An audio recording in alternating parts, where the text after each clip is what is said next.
नमस्कार दोस्तों, कैसे हैं आप सब। स्वागत है आप सभी का आपके अपने YouTube चैनल पर। दोस्तों, धर्म ग्रंथों में रावण से जुड़े उल्लेख के अनुसार रावण लंकापति राजा माने जाते थे। हालांकि जिस लंका के वो राजा कहलाते थे वो असल में भगवान शिव की थी, जिसे रावण ने वरदान में मांगा था। ये न केवल रामायण के मुख्य पात्र के तौर पर जाने जाते हैं, बल्कि इनमें ऐसी कई विशेषताएं थीं जिस कारण इन्हें आदर सम्मान की दृष्टि से देखा जाता था। परंतु अपनी माँ के राक्षस कुल के चलते ही रावण में राक्षसी गुण पैदा हुए।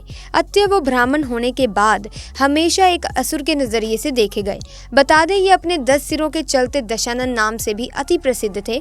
ये 10 सिर उन्होंने असुरी शक्तियों की मदद से ही प्राप्त किए थे। ऐसे में दोस्तों, रामायण से जुड़े रहस्यों के बारे में जानने की जिज्ञासा हर किसी को होती है।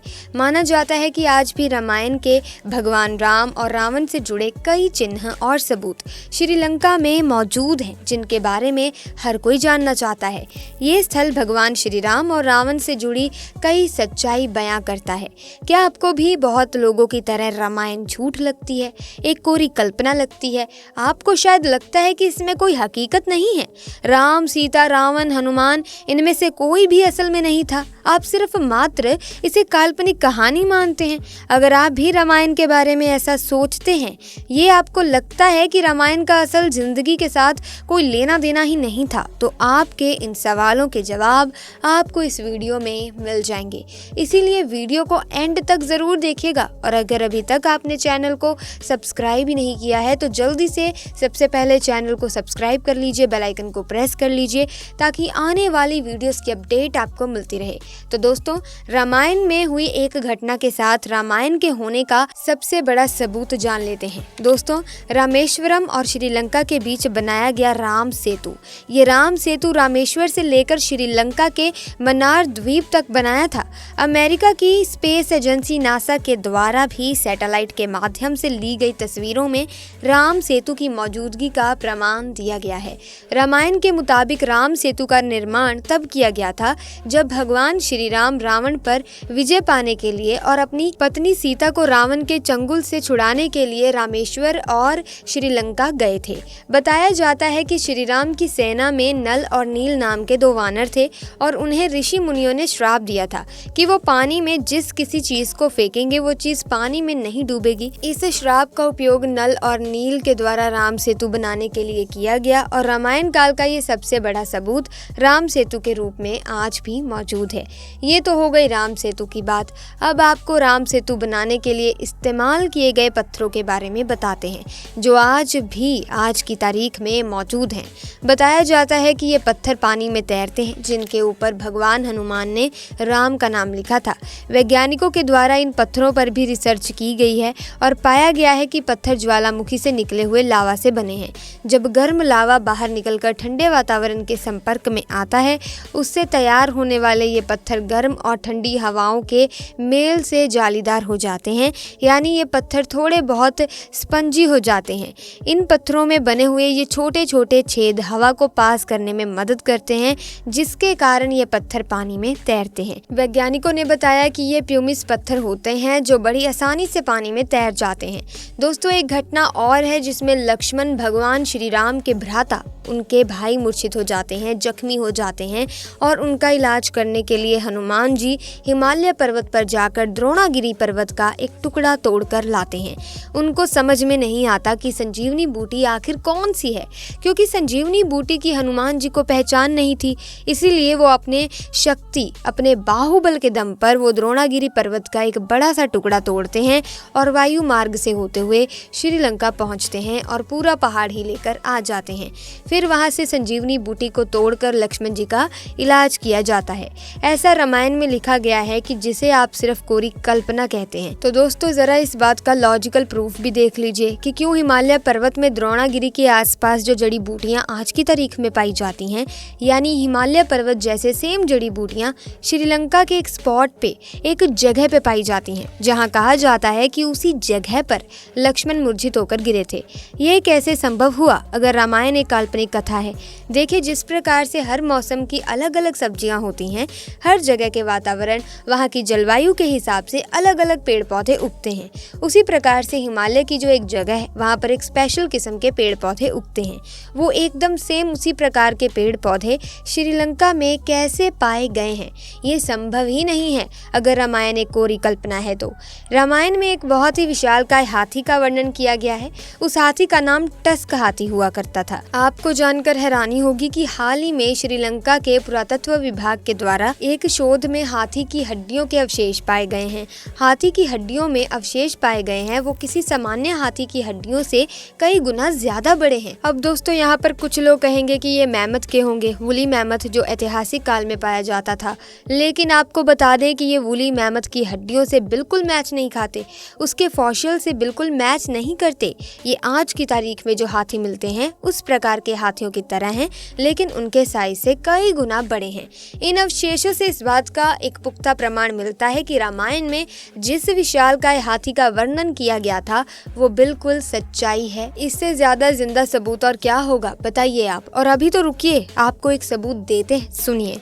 श्रीलंका के पुरातत्व विभाग के द्वारा खुदाई में टूटा फूटा महल पाया गया। इस महलनुमा आकृति के भीतर कई सारे रास्ते भी पाए गए जो शहर के केंद्र में जाकर मिलते हैं। बताया जाता है कि ये महल मनुष्य द्वारा निर्मित, यानी इस महल का स्ट्रक्चर मैन मेड है और दावा किया जाता है कि ये वही रावण का महल था। इसी प्रकार दोस्तों रावण के द्वारा बनाया कोनेश्वर मंदिर आज भी श्रीलंका में मौजूद है। बता दें कि रावण भगवान शंकर का बहुत बड़ा भक्त था और उनकी आराधना करने के लिए ही उसने कोनेश्वर मंदिर का निर्माण कराया था।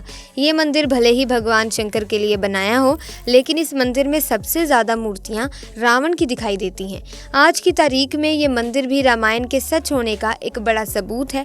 इतना ही नहीं, कोनेश्वर मंदिर के पास रावण के द्वारा गर्म पानी के कुएं बनाए गए थे, ऐसा वर्णन रामायण में लिखा गया है।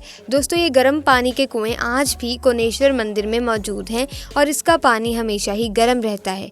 इतना सटीक कोइंसिडेंस नहीं हो सकता।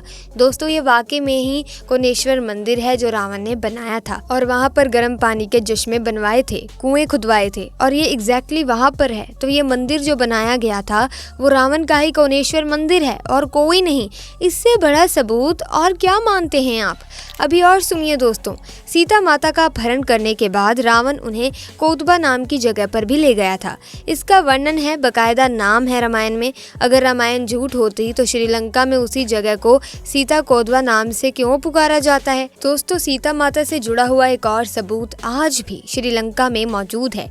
आपको पता होगा कि जब रावण ने माता सीता का हरण कर लिया था तो उन्हें पुष्पक विमान में बिठाकर अपने साथ लंका को ले गया था और वहाँ पर उसने अशोक वाटिका में उन्हें बंधक बनाकर रखा था। वो अशोक वाटिका आज भी मौजूद है। श्रीलंका के नवारा इलैया पर्वतीय क्षेत्र में कई सारी गुफाएं हैं, उन्हीं में स्थित वो अशोक वाटिका आज भी देखी जा सकती है। इस क्षेत्र को अब सीता इलैया नाम से जाना जाता है और वहाँ पर सीता माता का एक मंदिर भी है। तो आपको ये भी बता दे दोस्तों कि रामायण काल से जुड़ा हुआ एक और सबूत नेपाल के जनकपुर में मौजूद है। नेपाल का जनकपुर माता सीता का मायका था। सीता माता के पिता का नाम राजा जनक था और सीता माता को जानकी नाम से बुलाया जाता था। बताया जाता है कि इस शहर का नाम महाराज जनक के नाम पर ही रखा गया। इस शहर में माता जानकी यानी माता सीता का एक भव्य मंदिर आज भी मौजूद है और इस मंदिर में भी लाखों की तादाद में लोग दर्शन करने के लिए पहुंचते हैं। तो दोस्तों अब बता दीजिए, जनकपुर भी एक सत्य है जो आपके सामने है। नेपाल में देख सकते हैं आप खुद जाकर। दोस्तों हमें कमेंट बॉक्स में जरूर बताना कि आपको रामायण की गाथा कितनी सच्ची लगती है और कितनी झूठ लगती है। दोस्तों अभी थोड़ा और सुनिए, क्योंकि अब मैं इस बारे में बताने जा रही हूँ उसमें हनुमान जी का उल्लेख किया गया है। तो इतना ही नहीं, रामायण में हनुमानगढ़ी का भी उल्लेख है। बताया जाता है कि हनुमानगढ़ी वो जगह है जहाँ पर हनुमान जी ने भगवान श्री राम की प्रतीक्षा की थी और वहीं पर हनुमान जी की भेंट भगवान श्री राम से पहली बार हुई थी। ये हनुमानगढ़ी आज भी उत्तर प्रदेश के अयोध्या जिले में स्थित है। हनुमानगढ़ी पर हनुमान जी का एक भव्य मंदिर है, दिव्य मंदिर बनाया गया है और लाखों भक्त यहाँ पर हनुमान जी के दर्शन के लिए आते हैं। अब आप सोच रहे होंगे कि भला हम यकीन कैसे कर लें, ये भी झूठ हो सकता है। लेकिन दोस्तों ये झूठ नहीं हो सकता, क्योंकि हनुमानगढ़ी आज भी उपस्थित है। एट प्रेजेंट भारत में यूपी में है। आप जाकर देख सकते हैं और हनुमान जी के दर्शन भी कर सकते हैं। अब जरा सोचिए दोस्तों, जब राम सेतु भी सच है, जब रावण का महल भी सच है, सीता माता कहाँ रुकी थी वो भी एक सच है, जब द्रोणागिरी पर्वत का टुकड़ा होना भी सच है, जब सब कुछ सच है, तो रामायण झूठ ही कैसे हो सकती है? दोस्तों ये एक साजिश है और कुछ नहीं। रामायण झूठ नहीं है, एक यथार्थ घटना गलत ना है, क्योंकि रामायण अपने आप में ही अपने होने का सबूत देती है और ये हमें बताती है कि ये कोई काल्पनिक कथा नहीं है, बल्कि जैसा रामायण में दिखाया गया है वैसा सच में हुआ था। देखा जाए तो रामायण एक रियल गाथा है। देखिए, वैसे तो श्रीलंका की धरती का रंग भूरा है, लेकिन एक ऐसी जगह है जहाँ पर रावण का महल होने का दावा किया जाता है। उस महल के आसपास की धरती काले रंग की है। अब याद कीजिए जरा, जब हनुमान जी ने लंका दहन किया था तो बताया जाता है कि पूरी लंका आग से धधक उठी थी। आग की वजह से वहाँ की जमीन भी काली पड़ चुकी थी। वो काली जमीन आज तक श्रीलंका के उस क्षेत्र में देखी जा सकती है जहाँ पर हनुमान जी ने लंका दहन किया था। इससे बड़ा सबूत और क्या चाहिए आपको। दोस्तों, आपकी तरह और कई लोग ऐसा समझते होंगे कि रामायण एक काल्पनिक कथा है, लेकिन अब हमें सबूत मिलते हैं इसके रियल होने के। तो आपसे रिक्वेस्ट है कि जितना हो सके इस वीडियो को शेयर करें फेसबुक पर, व्हाट्सएप पर, यूट्यूब पर, ताकि दोस्तों जो लोग रामायण को झूठा होने का, कोरी कल्पना होने का, एक कहानी होने की बात करते हैं, उन्हें जवाब मिल सके। शेयर करें इस वीडियो को, चैनल को सब्सक्राइब भी करें ताकि ऐसी ही वीडियोस की अपडेट आपको मिलती रहे। जल्दी मुलाकात होगी एक नई वीडियो में नई जानकारी के साथ। तब तक के लिए हमें दीजिए इजाजत। आपका बहुत बहुत धन्यवाद।